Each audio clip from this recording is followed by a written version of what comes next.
Oh, San Diego State is not whom we thought they would be. Hmm. And I think that's got to be the headline right now.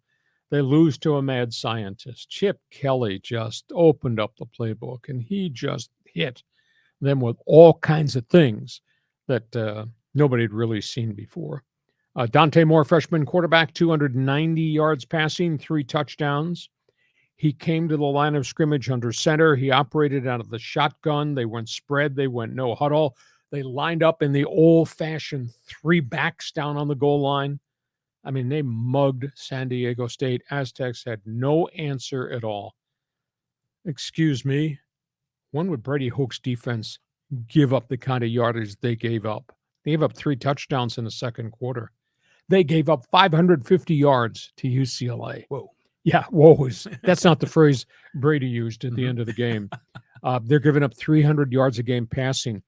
They had to replace all their defensive linemen. They don't have any pass rush right now. And the only time they get there is when they're sending people.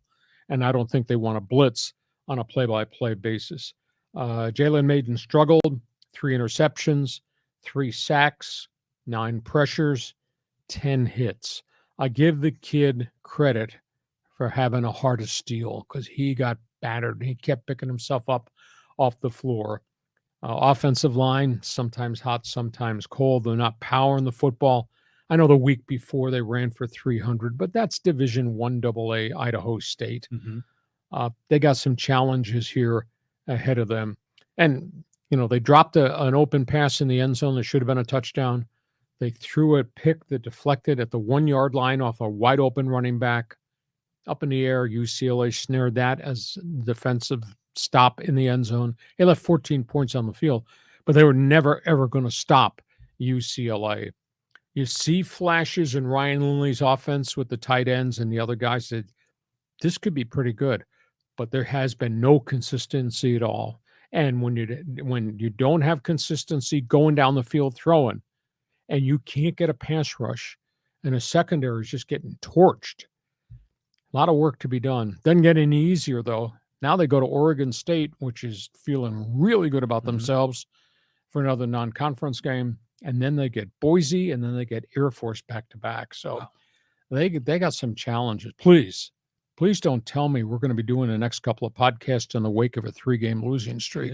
Yeah. They better figure this thing out. Well, I think in social media, the Aztec fans are really upset.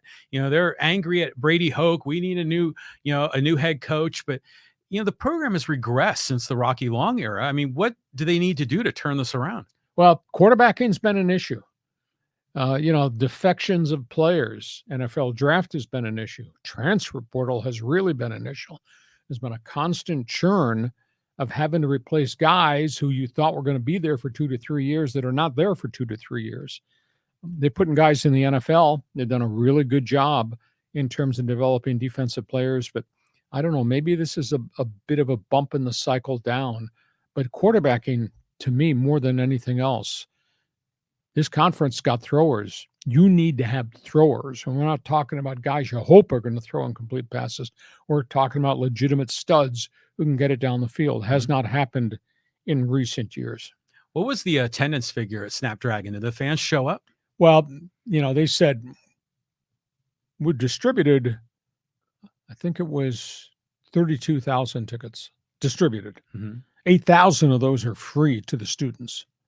Not all the students claim the free tickets. I think in the house might have been 22,000 actually turnstile paid count.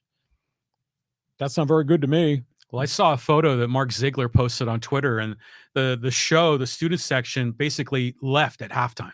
And that's happened each of those home games. Wow. So they are who they are. They're the ones that have the stadium. They built the stadium the way they built the stadium. I think there's something flawed about the signature, the way the stadium faces. There's another argument for another time.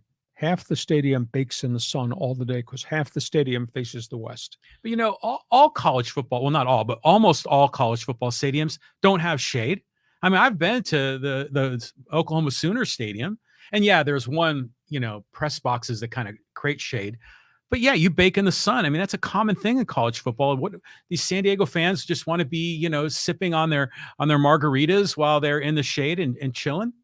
You're a native Californian. What the hell are you asking me for? I'm not from here. That's you. So that's where we are. But that stadium thing, that's another topic for another day.